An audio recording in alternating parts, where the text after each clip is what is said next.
Alright, welcome back to another video, ladies and gentlemen. Today I'm going to be going over my bow setup and my arrow setup for the upcoming season. This is a subject that I've had a lot of questions about. A lot of you guys have DM'd me on Instagram.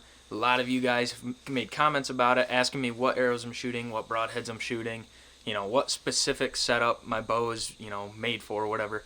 So today we're going to go over that, and this may not be a video that appeals to everybody. This video may not do great. But I was sitting down having a conversation with one of my good buddies the other day. It was actually Aiden Finch. I was having a conversation with him. You guys probably know him as Bonzo. I don't know where the name came from. We just always called him that. I mean, we used to watch Flair all the time when we were little, and I think that name just kind of stuck to him. Whatever, that's not important. But I was having a conversation with him the other day, and I posted a video that didn't do as good as I thought it was going to do. I was kind of, down in the dumps about it a little bit, and he told me, he goes, "Hey, what's it matter?" And he was telling me, he goes, "Dude, imagine 500 people in a room sitting down watching this." He goes, put it like that. And when I put it into that perspective, I was like, holy crap, that's a lot of people. That's a lot. And I take for granted, the amount of people that show me support and the amount of people that are consistently coming back and watching, and I'm going to be better about that. I don't want to ever take for granted, even a video that I think did poor. I'm still, the main goal at the end of the day is to help somebody, either help somebody, entertain somebody, show somebody that, not everybody has it figured out, because I don't, and I'm just kind of out here doing my thing. I'm just bringing you guys along, bringing you into my world so that you guys can kind of see what I'm up to. And I'm going to make mistakes, I'm going to be an idiot, and once in a while there's going to be success, and I want you guys to be a part of that journey. I'll quit rambling. I'm in the tractor parlor right now because the wind is pretty gnarly today. I'm going to warn you guys already, but today's the only free afternoon that I've had, so we're going to get out and do this today. But I've made a list of all of my bow specs and arrow specs, and this is pretty in-depth, and I made a list because I know I would forget something, and I want to put as much information into this as I can for you guys. So with that being said, let me grab my setup, we'll go over it, and then we're going to go shoot it. Alright, so the first thing I'm going to go over is the bow that I'm shooting. This is the Bear Divergent. I've shot this bow for the last 3 years, and I am not going to be upgrading anytime soon. This bow does everything that I want it to, and for me it's the perfect size. It's the 28-inch axle to axle. Really short bow, but I do a lot of hunting off the ground, a lot of hunting in a saddle, and 90% of my setups are in the thickest, nastiest crap that you can get in, and I like having a short bow for that. So the sight that I'm shooting this year is the Redline Torch, and this is the Mountain Long Range Edition. So it's a 3-pin slider. It's got the different bubbles that you can take in and out. It's got a spot that you can put a lens into it, and I'm really in love with this sight. I've shot a 1-pin for the last few years, and it treated me well, but the only thing I didn't like was the fact that I wouldn't be able to change distances that quick. So last year, for example, and this video never got posted because it really wasn't filmed that well, it was the last day of archery season here in Pennsylvania. So it was like November 20th, November 21st. We were right on the front end of a big snowstorm. It started snowing real heavy before dark. I had the camera covered up with a beanie cap over it, and it's the last 10 minutes of daylight, and all of a sudden I can hear this buck dogging a doe. Here he comes from behind me, and he's probably out about 60 yards. Grunted at him, got him to stop, and then I snort wheezed at him, and he just come in on a dead march, just marching right to me. And the gap that I was set up for, that he was headed for, was 20 yards, so I had my pin set at 20, and he saw me draw when he was at 35 yards, and he stopped, knew I was there, and I thought, well, it's now or never. So I held that pin at the top of his back, launched the arrow, he ducked into it, and it looked like a perfect pocket rocket. And I was like, yeah, he mule kicked, heart punch, he's not going to go very far. Well, I'm super excited. I go to watch the footage back, and my camera had froze. And this sounds stupid, and anybody who uses cameras in the cold when it's wet, you'll know that sometimes that record button gets pretty sticky, and it did. And when I thought that I hit record, I didn't press it in all the way. I was not recording.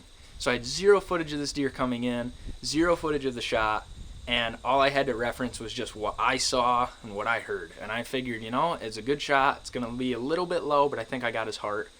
So what I did is I got down, checked for blood. There wasn't a ton of blood, found my arrow, and I just immediately backed out. And there was probably a fresh 6 inches of snow on the ground. Came back in later that night with a crew, followed his tracks with just dribbles of blood for about 60 yards, and then I found a bed full of blood, and it was fresh bed. And we bumped him that night. I said, okay, well, we'll come back in the morning. Came back home, woke up early, went back out at first light, and then proceeded to find 4 more beds where this deer had gone, laid down, gone, laid down. And eventually coyote tracks joined up with this deer. We ended up tracking this deer for, I think it was a total of a mile. And then we broke off onto a coyote track where this coyote was pouring blood.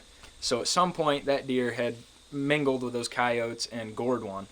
But we were never able to find that deer. And actually this year, that buck showed back up on our cameras, and he's a consistent user of the food plots. So I think we have another chance of getting him this year. But anyway, that was a ramble. But the total of that story is, if I would have had a 3-pin sight where my first pin was at 20, 30, and then 40, I probably would have gotten that deer. So that's why I got away from the 1 pin. I really liked having the 1 pin because I could put that peg right up the middle of that deer's leg and shoot, and I'd be good left and right. But this year we're going to try out the 3-pin. I've been shooting really good with it so far. That's the one major change that I've done. On to my stabilizer setup. This is the same stabilizer that I've been shooting. This is the 12-inch Torque stabilizer. Nothing fancy. It's just what it is. And then as far as the drop away, shooting the same drop away that I've been shooting. This is a Hamsky style drop away. This is a cheaper version though. I think this is made by like Hunter Specialties or something like that. It's not a super high-end drop away, but it works really good. So there's the bow specs. I'm also shooting 65 pounds out of this bow. I found that is my perfect little middle ground. I can hold that weight for a long period of time, and I seem to get good full pass-throughs with it. So that's it for the bow setup. On to the arrows. All right, I had to move locations once again because the wind is just ripping today. But we're going to go into the arrow setup. We're going to start at the knock end and work our way down to the broadhead side of things so that you guys can get a full in-depth view of what I'm shooting this year. So as usual, red nocturnal. I think lighted nocks are just a lifesaver. I'll never go back to shooting normal knock since I've been shooting these nocturnals. Low light, you can always see where your arrow goes, and it saved me a few different times. As far as the vanes, I'm shooting the Easton Diamond vanes, orange, a little bit brighter color, just in case this knock happens to fail on me. These are a low profile vane. They're a little bit stiffer, but they are whisper quiet. I shot these last year in Maryland. I killed my velvet buck last year with these vanes, and I can't remember if I hunted with these in Pennsylvania last year or not. I don't think I did. I think I went over to the AAE Max Stealths last year just to try different things out. Yeah, there's no real rhyme or reason for it. I just really like them, and it's personal preference. Paired with those vanes is a 7-inch boning wrap. This is in White Tiger. Just something to add a little style. Last year I didn't shoot a wrap. I don't think I shot a wrap the year before either.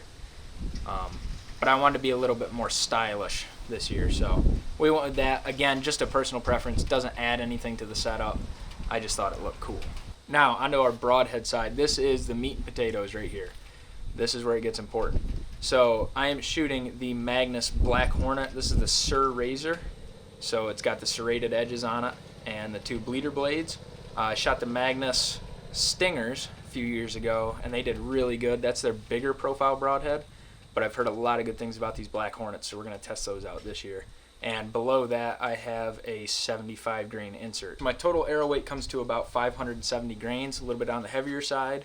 But with that fixed head, I really like that because I can break bone super easily.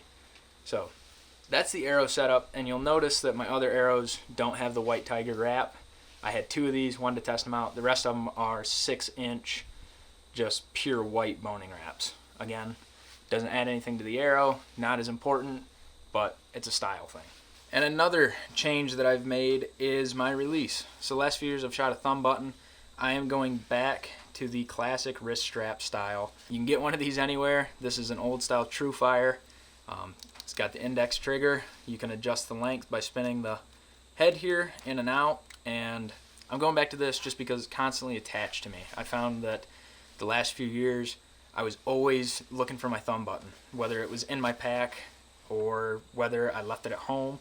I was constantly losing it, and that's something that I am just not going to deal with this year. I was always checking my pockets. I get a little mini anxiety attack when I couldn't find it, and I found that when it was clipped on your bow, if you bumped it, it'd come off and it'd be gone. So we're going back to the classic wrist style, and this one's sentimental to me. This was a family friend of ours gave this to me, and he has since passed on. So this one means a lot to me, but this is what we're going to be shooting this year. So now that you have the bow set up and the arrow set up, we're going to go shoot it, and we're going to tune these broadheads real quick.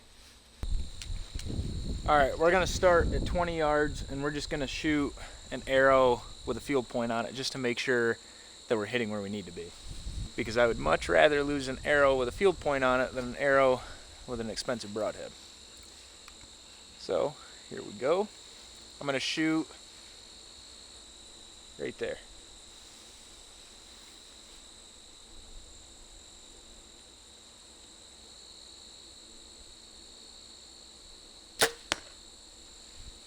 Smidge high, but that was probably just me.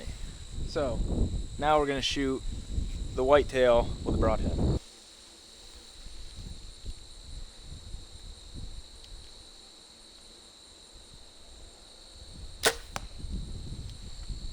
That was relatively good flight out of that broadhead. Still a touch high, so what we're going to do is we're going to move our sight up just a little bit. We're going to shoot another broadhead. And that's what I like about these, is you can resharpen them. So I used to shoot mechanicals, and I found that you get about one deer out of each mechanical, and it's done. And you can't practice shoot them, because shooting them into a target and then pulling them back out, you're just putting so much stress on that mechanical that it's just not good. And I'm not an advocate for mechanicals, but you know, gotta stay open-minded, guys.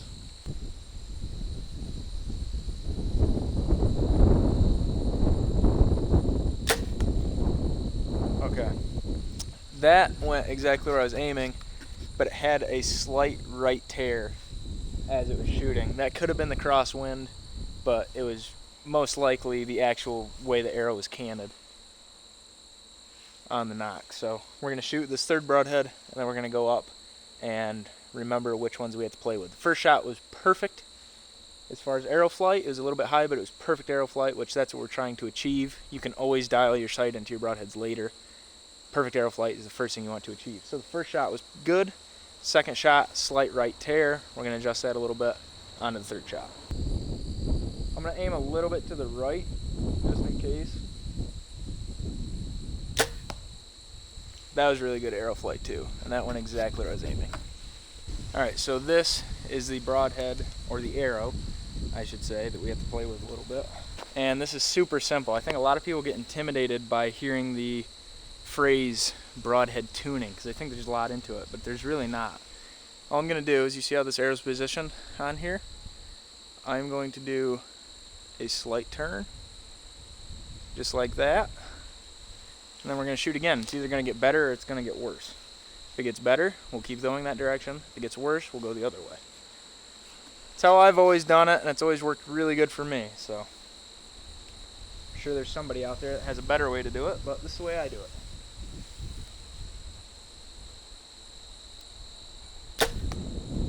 Okay, that had a little more kick to it. So now we're going to knock it, because that had even more kick to it, which it was straight up and down kick instead of to the side. So now we're going to rotate that another quarter turn and see if that does anything.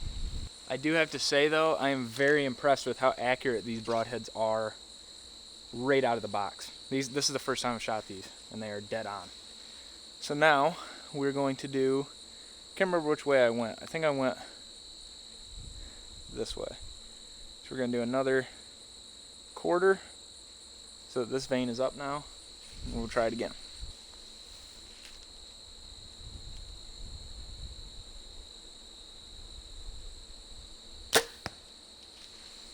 Way better. Way gooder than what it was. So we're going to do a slight turn after this, and it should be just like a dart. Do right about there. See what it does.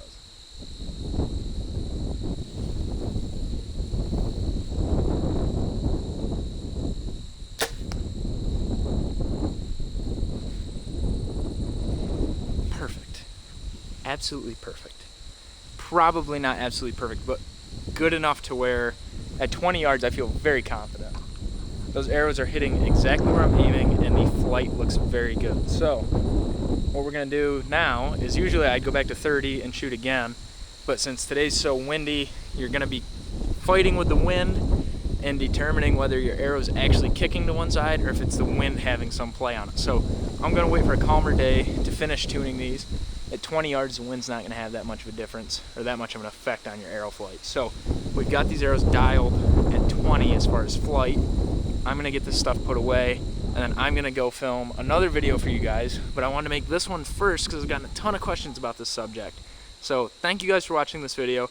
I hope you learned something from it, and if you didn't, I just hope you enjoyed watching it so that you now know what I'm shooting, why I shoot the way I do, and yeah. So thank you guys for watching today's video. I'm gonna go get another one filmed for you guys. I'll catch you in the next one.